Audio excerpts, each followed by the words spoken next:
Hello, welcome to Slaughterhouse Talks. I'm Porkchop, And I'm Dr. Graves. and today we're talking about George A. Romero's classic Night of the Living Dead, made in 1968. Whoop whoop. Do we get characters, or do you want to give some love real quick to the director? I'll give some love. I love You love. this movie. I love this movie so much.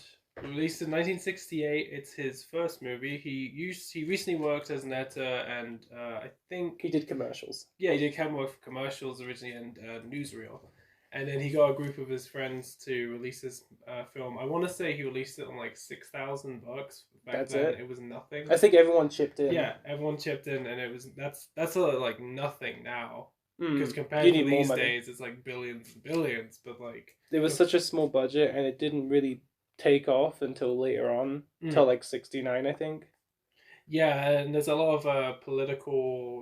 If you know about the film, there's a lot of political background. If you don't know about the film, we'll mention it on and off. But there's a lot of strong political messages in this film. Even if Mr. Romero didn't know what he was saying, he said enough by showing it. Every movie he's made, someone points out a political view, and he always says like, "I didn't film it to film that. I just made a zombie movie. Well, a ghoul movie, I should say." Yeah, they're not zombies. They're ghouls. But yeah, he was just like, "I'm just out here to make a movie, man. I didn't find any view." And it's And we did. And again, we're not gonna get any more George A. Romero movies, unfortunately. Yeah, it sucks. Which sucks because his last one still needs to find recognition. What was it? I think it was Survival of the Dead. When did that come out? 2004, I believe. 2004, Okay. 5, around that area. It's just sitting there in its own little era. Yeah, some people watched it but didn't really get what it needed. No. I think it's pretty. I don't think we'll cover it, but it's pretty fun if you find it. It's called Survival of the Dead. So today we're covering the first one. Yeah, Talking about Night. Night. We're not going to talk about the 90s Night either, just this one. Let's get into some characters. Johnny is Russell Steiner, who's a film producer now. And he's so weird. And he's done some. Apparently, I didn't know he's done some Night of the Living Dead movies. Oh, when I looked at background, because he's the producer on this film too. Oh, really? He just kept the idea and he just made his own little series of Night of the Living Dead. The second one, which would be the sequel to Night of the Living Dead, actually in his mind, it's not that bad. Not that bad? The other ones that came out, they're kind of like, direct to DVD kind of zombie movies. But I'd say for someone who wants to keep the Living Dead, that kind of idea, he did good. it. Yeah. I gotta watch him. We got Ben, our main hero, played by Dwayne Jones, who was friends with Ken Foray. He's so good. He's so good. He's so handsome too. Yeah, he's pretty good. Barbara's played by Judith O'Day, and she's pretty good. She starts off strong. She starts off strong. Yeah. Judy is Judith Ridley. Bill Heinzman is the ghoul at the beginning. The first he ghoul. has a credit. The first ghoul has a credit, which is kind of cool. Cemetery Ghoul. Cemetery Ghoul. We got Karen Cooper, who's the daughter, is Kyra Sean. It's a good name. We got Helen Cooper, the wife, is Marilyn Eastman. Okay. And then Harry Cooper, who is husband, is Carl Hardman. And they were actually husband and wife. They were actually husband and wife, and they did makeup and costumes for the movie. And they owned I want to say it was either a sound business or a architecture business for films. Yeah, it was really fun. We got Tom, who's the boyfriend to Judy, who's played by Keith Wayne, and then we got another character who's the sheriff, who shows up a little bit near the end. Oh, is that the guy with the rifle on the back all the time? Yes. That's the sheriff? Yeah. He just looks like a guy. His name is George Kasana, and he did some bit parts. Also, the TV interviewer, played by Bill Hardell. Yeah. His daughter is in Day of the Dead, and his company, he was actually on like news, and his show after he did news, he would show like B-movie horror movies. So he was really like a guy who did this for a living, but like in a movie. That's cool. It was really fun. Do you want to start this piece with the beginning? Absolutely. So, for a zombie movie, again, this is 1968. I guess a little background. Yeah. My favorite kind of thing to talk about, background.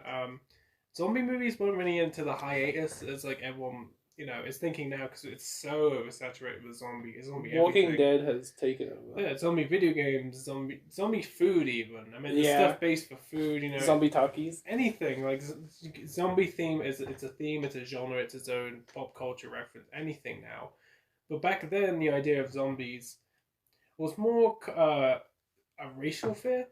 Yeah, Before the because 60s, the 1920s until the 1950s, it was more background into Haitian and voodoo, which is a totally misrepresentation of those people. That's off the bat. You're making it a fear of black people or any person who's using a different religion. You're going to use that as a fear. Not a good thing to do. No.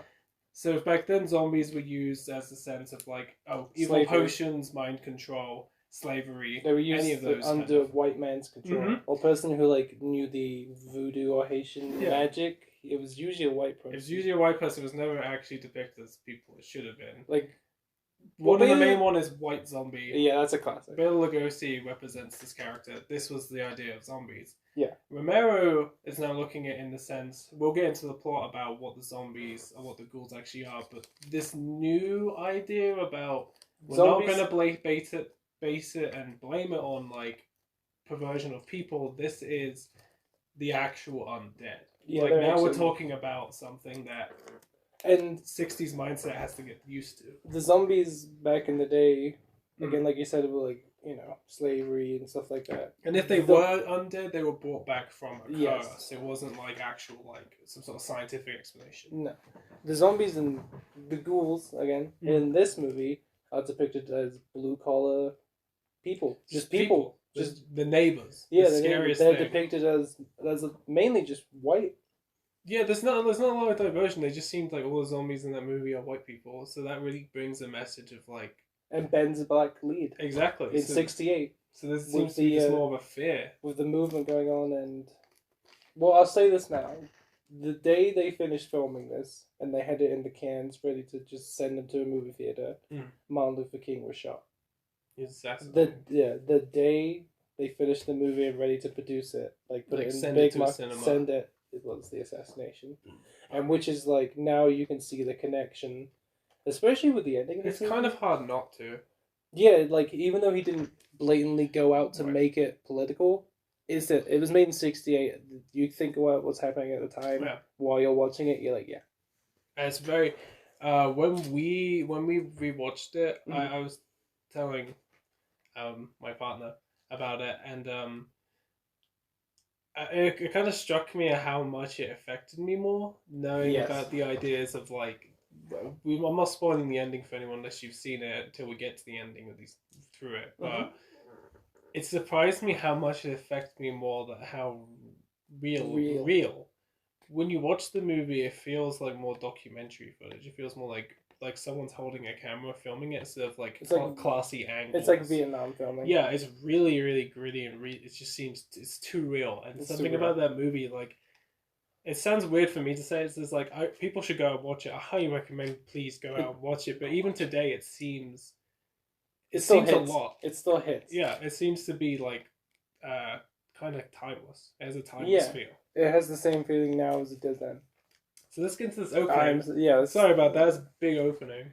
But we just got to show. Like, this movie is not... It doesn't show all its colours, but when you peel back the layers, you're like, yeah, there's more to it. This movie's important. Yeah, it's important in the film history era. So the movie opens up with royalty-free music from the Library of Film Archives. Yeah. Really good use of that music. And it comes in and the car... The main car we're going to be concerned about. And the title screen shows up. It's just a card. It's white text, kind of bland. Basic. Well, it's a black and white movie. Black and white, you're expecting something. The music's really good because they put echo filters, so it's like, oh man, this is something different. Yeah. And the car comes up and they go, which always kind of confused me, but they go around and there's a cemetery up on a turn up a hill. It's like, man, that's a crazy cemetery. It's a weird cemetery. Yeah. They park off and we're introduced to Johnny and Barbara. John and Barbara. And they're talking about how long it takes for the trip to get there and how much like the mum doesn't do these trips, but they do it for her. And then Barbara leaves and the radio turns on. Yeah. And that's that little hint of like the kind of loss of humanity is happening. Yeah, something's happened. Yeah, because they were like, hey, the radar's back on. It's like, oh, that could just mean frequency. Why was it off to begin with? And they get through, and there's like Johnny and Bob having this like Back and forth. really just bland conversation, and it gets like, why weren't you in church? Why I haven't got much for praying, shit like that. And Johnny starts mentioning to Bob about like, well, you were a kid, like this place really scared the shit out of you. Like Grandpa, I used to jump out from the behind tombstones, and Grandpa yelled at us about it, and used to beat me, used to hit me about it, and she's like, that's enough. Like, where's she buried? Where's he buried? And it's the relative, and they drop off the reef, and they're talking it's for about Dad. yeah, and they talk about how much like they keep buying the same one, and they keep just taking it away, and they get up and they do all that, and we see the cemetery ghoul. But we don't know we don't know it's him yet. But there's just this stumbling guy. I'm like, oh, it's early in the morning. Must be just some drunk guy. And Johnny has a little. It's a classic. Johnny gets to say the pop culture line. The pop goes, "They're coming to get you, Barbara." As she's like, "Stop it, Johnny, stop!" And the ghoul, who when it's a ghoul, it slowly starts coming up and grabs Bob. Yeah, Bob is trying to get away, and Johnny leaps in. They have a little tussle, and Johnny falls on a headstone and dies. Cracks his head and breaks his neck. In the remake, they make that more explicit. It's Bill Moseley. Bill Moseley gets to play Johnny, and he gets more explicit with the head cracking. Yeah, there's a lot more. Bob runs to the car to try and get in, like, just escape.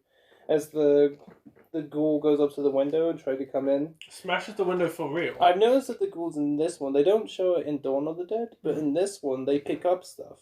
They have somewhat intelligence to know, like, this is a blunt tool. So the ghoul picks up a rock and breaks the window as Bob, starts the car. Yeah. And she gets it going a little bit. And then lightly taps it into a tree. It lightly taps it into a tree and it just stops working. As the ghoul, in slow, hot pursuit, goes after her. And she gets to... She gets to the main house. The main house. That will be stuck in the rest of this film. The very beginning. She goes in the back door and the ghoul is, like, stalking around as she gets in the house. She goes in the back door. And she explores the house a little bit. And there's deer head. There's like animal head. There's a deer head. The second jump scare we get in this movie is just taxidermy. Deer head. As she, and then there's another jump scare, as the ghoul looks in the window at her, and she's like, ah, and so she runs. She checks the phone to make sure if there's anything. The phone is dead. She's like, oh no. Obviously. So she checks the rest of the house and looks upstairs, and a beautiful jump scare of just a rotting face. Which changes throughout the movie, but in the trailer it's a different face, and then in the movie it's that face. And I feel like that face is worse in the movie than in the trailer. Yeah. It's like a skull, but it's got the eyes left in it and a little bit of skin and on the mouth, and then the hair. Yeah. And that's all that's left, and it's like, oh no, and she runs outside because I'm done with this house, and Ben just appears out, and it's like, oh shit, you better get back inside because this person's going to help your ass. Yeah, Ben and Bob is like somewhat, she's shocked, she's in shock, and can't really answer Ben's questions, like, how'd you get here, what's going on, I have a plan. Yeah. So, it's to get out of the house, but, look for food and stuff, but then there's blood, and it like drips on Bob, and she has a freak out. Yeah. Because he has to move one of the ghoul bodies, because we've got to mention a ghoul got inside, and he beat down. Oh yeah. So, do we continue? So Ben's jaw. I'm just trying to read. Sorry. She freaks out because of that whole blood thing, and we get to Ben looks at the corpse. It's like, Jesus. And he looks outside. 2 more ghouls have come out and they start attacking Ben's car. And so he has to go outside with a tire. So it's not, to backstory that, it's not actually Ben's truck or car at all, but he got it. He got it. We'll find out what happened later on. He started and he took it. So Ben takes out 2 of the ghouls near the car. Yes. While that's happening, a ghoul, because motherfucker left the back door open. Yeah. Ghoul comes in through the back door and Bob's just like sitting there like panicking, not noticing it. It's like, it's right there. It's right there. Grab it. Ben kills the ghoul with the tire iron. He comes in and there's the other ghoul. So you gotta take her out. Take that ghoul out, and off-camera kill. It looks very much off-camera, but we'll take it. We'll And take like it. smacks into the ghoul's head with a tire iron. He moves that body outside, Sets it on fire because ghouls are scared of fire in this one. Some more ghouls appear as Ben looks through the window, and now Ben's new plan is to board up the windows and doors.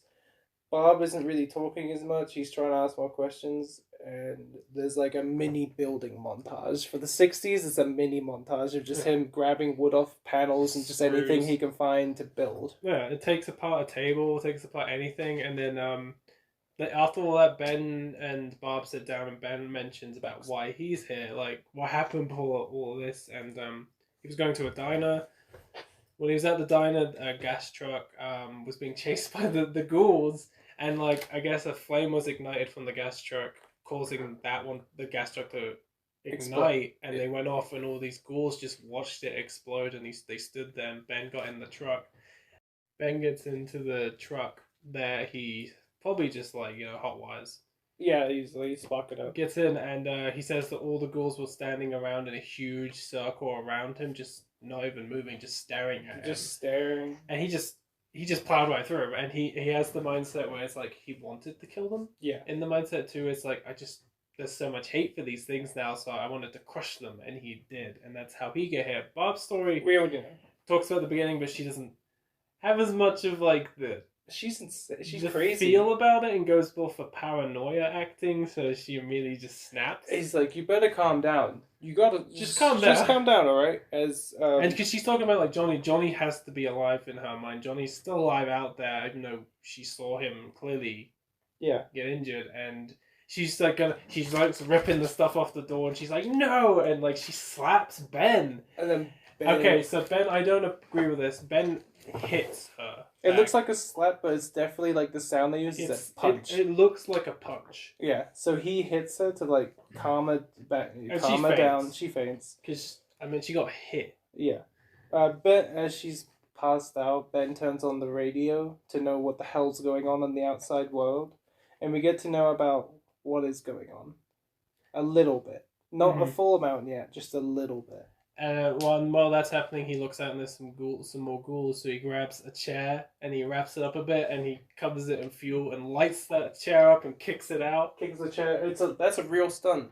They used Dwayne Jones on that, and they just kick the chair on fire. Because he has this piece of like a table leg and he's wrapped it in like cloth, and he goes up to the fireplace and lights it up, and that's actually him running through the house on fire and lights it, kicks it out. Fire. It's so good, and he kicks the chair out, and as he boards it back up, we get some more of him building, and then there's a quiet moment where he's just like lights a cigarette, and he's looking through cupboards and shit, and he finds a gun and a pair of shoes, and some ammunition.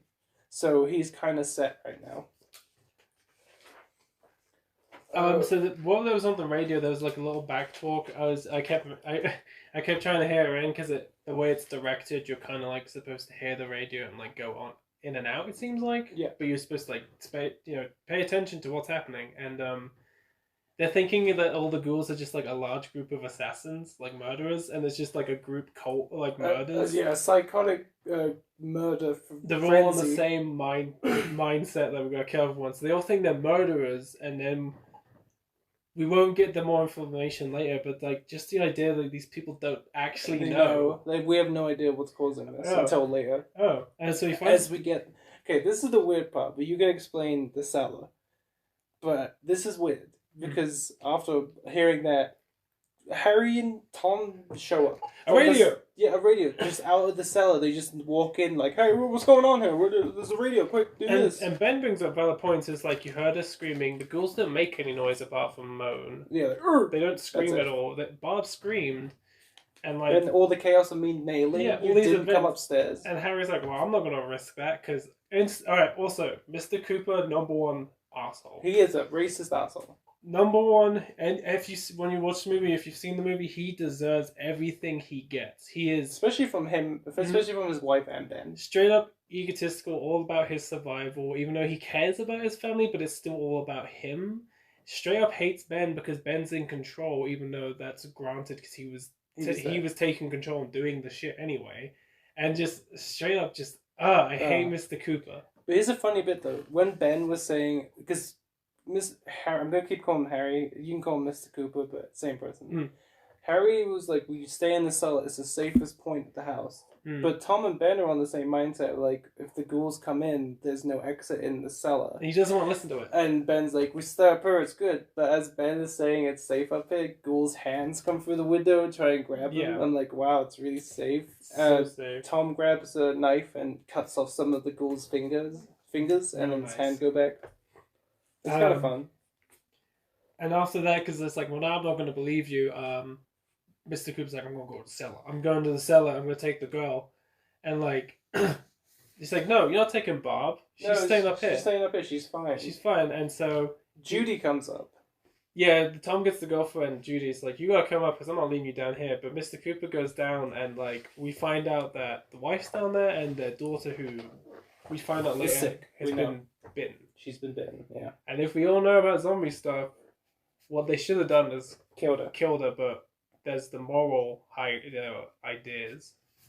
So Mr. Cooper's down there, and everyone's talking about down in the basement, and he's like, he got to hear the radio. He got the chance to hear the radio, and the wife's like, wait, there's a radio, and you locked us in the basement. And she automatically has the brains like, we're going upstairs. Bring Judy back down here and look after my daughter, and we'll go back up. And then we hear Ben and Tom say, hey, we found the TV. And that's when she's like, we're going upstairs. We are going upstairs. There is a television. We need it. Yeah. And so it's like, Judy, come down here, look after our daughter, and we'll come watch TV and figure out what's going on. And while they're waiting to get that done, we got that classic shot of the ghouls just appearing and like a mounting up, and there's that famous like the naked zombie, yes, bunch of zombies eating, and then the bug eating zombie. Yeah, she comes along and eats the cricket. Yeah, and it's so good, and it's like just 1968, and we're getting full nudity. Yeah, there's more zombies, the ghouls appearing, and we learn about the rescue stations. Which are important about because there's a rescue station 7 miles away from that location. And when Mr. Cooper comes upstairs, he like looks into Bob's face because Bob isn't talking now because she's like catatonic at this point. Yeah, she's gone. And he's like, "You better listen to this. Like, I don't want any blow in my head." And Ben just awesome acting. Is just like, "Listen, when you're up here, you take orders from me." And it's just, oh, okay, yes, sir. And Mr. Cooper just shuts his mouth, and we get to learn, like, now we know that it's not a bunch of assassins. It's a bunch of people who are coming back to life from a recent trip to Venus. No, it's okay. So the satellite that made a recent trip to Venus Yeah. brought back radiation, and there's enough radiation to get into the bodies of the undead to control. Yep.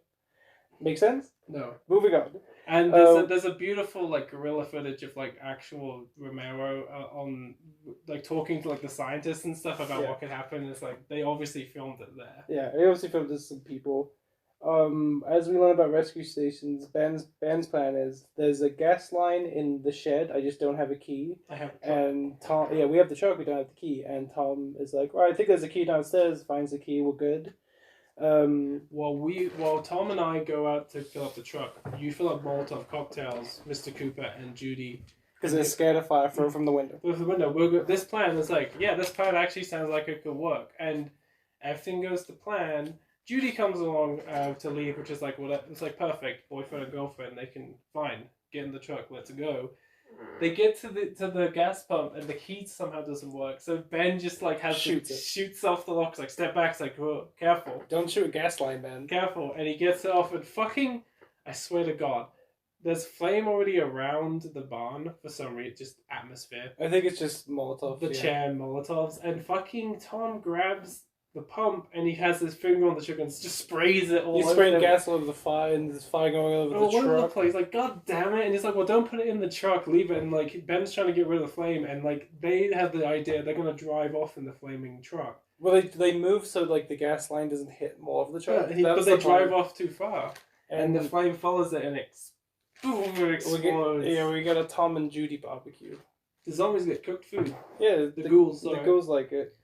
But here, Ben gets back to the house because he's like, fuck, there's a lot of ghouls out here. Yeah. And freaking Harry's locked the door. And he's like, come on, open the door, come on. And then he He unlocks it, and Harry looks suspicious. Sal's trying to get downstairs. He's like, and Ben like boards up the door, and like Cooper has a weird like consciousness and helps Ben board up the door, and then Ben just turns and just beats the shit. He out just of Harry. knocks him out basically. He beats the wind out of him, and he's just like, and he falls down to the basement. Yeah, he kicks him. Yeah, and because he's had that's enough. We get a beautiful shot of the ghouls feasting on Tom and Judy, as we hear in the background how the ghouls eat and kill. And it's all cannibalistic. But here's the main thing. The power goes out. Halfway through that TV recorder, the power goes out. Mm-hmm. Mr. Cooper... And while that was happening, Bob mentions that she had a car. Yeah, she has a car. And it's like, would have been nice to mention earlier. But the car doesn't merit because it's broken. Have the key. Yeah, it's broken. Work. So it's like, and they want to try to get to that car, but it doesn't matter now. The power's out. Power's out. Harry wants the gun from Ben, and all these ghouls are happening, and Ben's taking as many shots as he can while he's trying to hold down the door, and he let goes of the gun. Yeah, because the ghouls grab him. Mm-hmm. And Mr. Cooper, with his big hero stance, grabs the gun, and he's gonna shoot. He's gonna shoot Ben. He's gonna be like, "Well, you don't feel so tough now, huh?" And like, Ben just like gets. He whacks him. He gets the situation just whacks Mr. Cooper. He grabs the gun and shoots Mr. Cooper deserved. As he falls down into the basement and bleeds out in front of his daughter. And we'll find out later, but the daughter starts getting up and she's not alive anymore. So also the wife is now terrified. Yeah, the wife runs down to the basement. And she does, because she's like, oh my god. And we see her daughter Karen eating Harry's entrails. Yeah. As we get the classic screaming scene and the classic the garden trowel kill. She gets stabbed continuously, and we assume that she's gonna eat her too. And it's kind of just a weird mix, like transition. Like Ben's like, oh man, I'm done. The little girl comes upstairs and tries to bite Ben. Ben pushes her off, and she's like, oh, I'm done. I'm going in the cellar. And then all the ghouls come in, and it's like a big ghoul party. They grab Ghoul Johnny shows up and grabs Bob and pulls her through the door. Barbara's dead.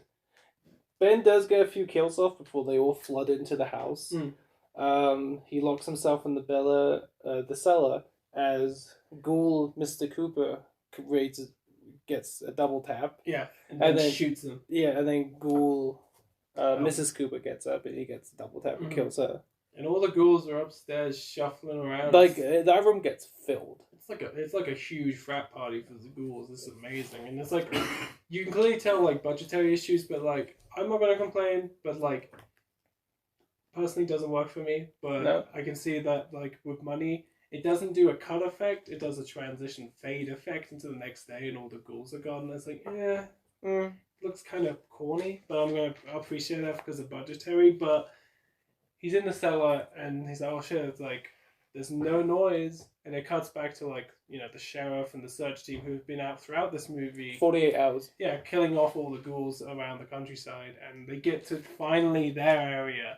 And they're killing off all the ghouls around the barn and the farmhouse. And, like, okay, good. Just search around there. There's that big house. And one fucking guy's just like, I think I saw something. I heard something over there. And they look through, and Ben's tired. And he's exhausted. And he's done, and he has his gun, and he looks through the window. He looks through the window, and it's not even a mistake. It's a mistake. It's a mistake, and I every time I watch it now, because it's clearly human error. Mm-hmm. Ben does not look like a ghoul. Ben is just a shuffling, tired human, and to the people with the guns, he looks like a ghoul, and they shoot him right in the head. Yeah, headshot. Ben collapses, dead. We get an ending scene where it's all the still shots. It's all the still shots, the camera shots, and it's like it's so painful. They get they won't touch the bodies, but they'll use hooks to move the bodies. Yeah. But just watching it reminded me of lynching footage from back in the day. Like. It seemed like, but see, because we watched all the Hicks grab the regular zombie bodies and move them, but they had to move Ben specifically with a hook. Yeah. So and you're trying to say there's no message? Yeah. I mean, that's all I got, to be honest. Like, that's Night of the Living Dead. Real bleak.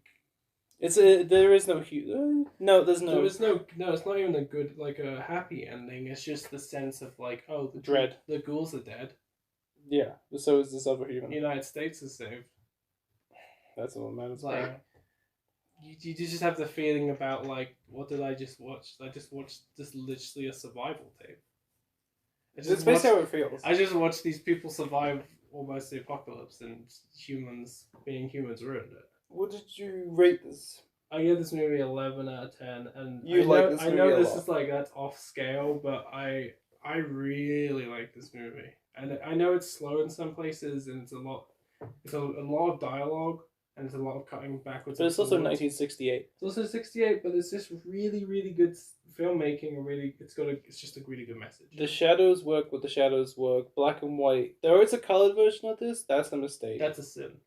You have to watch this in black and white. Yeah, even if this movie could be filmed back in the days, because it was technically possible. Well, it's 60s. They had color. If they had the money to film it in color, it wouldn't. They would have, but they wouldn't have It worked. wouldn't have worked. I think this the way it's filmed like a documentary. You get the idea of, like, oh my god, like this could have happened in 1968. It could have. This could have been a little event, and in a kind of way it did, didn't it? Like, humans turned on humans for a little bit. They still did. They still. We're did. not gonna get. But, like, the big political message that we brought up throughout the whole thing. You brought it up. Martin Luther King. Yeah, that was assassinated when they had the film in the. And there was also riots and stuff during this time. Mm-hmm. The history, the 60s was a big time for movements. So when this movie came out and actually was officially released, they did not show it in southern states because of the idea that a black person is a lead in itself to those states in that era was a bad thing. For the rest of America who got to see this movie, it was fucking awesome. Yeah, people loved it. Some critics hated it. The fans loved it. It's a horror movie. But one French critic said one good thing about it. Yeah. And then the American critics jumped on the bandwagon. Because it seems to be that way. Yeah. I gave this movie an 8 out of 10. Yeah. A little slow for me. Again, not my era, but I enjoy it. A little slow for me. The ghouls and zombies are fine. I like everything else about it. It's not my favorite of the big three Remeros. I could skip that one and go to the other two, to be honest. But you can appreciate the fact that I can appreciate it set off the whole zombie craze. Without this movie, we would not have zombies to date. I will say that. I can agree with that. Yeah. But most people get influenced from Dawn of the Dead, but this movie started it all. Yeah. I will have a fun fact for this movie. This movie has been in public domain for a long time. Until 2 years ago. Romero sadly will never get to appreciate that freedom of the public domain. But if you look at Night of the Living Dead, it's technically in the public domain still, but it's still bananas. A company bought it because back in the day, Reefer Madness was one of the big public domain films you could double bill with because it's ridiculous. It's a stupid movie. Yeah. But they did a matinee for TV for kids at 11 o'clock until 3 in the afternoon, and Night of the Living Dead was on the matinee list because they thought it sounded like a goofy kind of like, B movie because kids really like the B horror movies. No. This is a B movie, but this is the one you don't want to show children. This is a horror. So yeah, that's one like holy shit. These kids were like crapping themselves. I would have been. Thank you again for listening, and have a ghoulish day. Keep watching horror movies.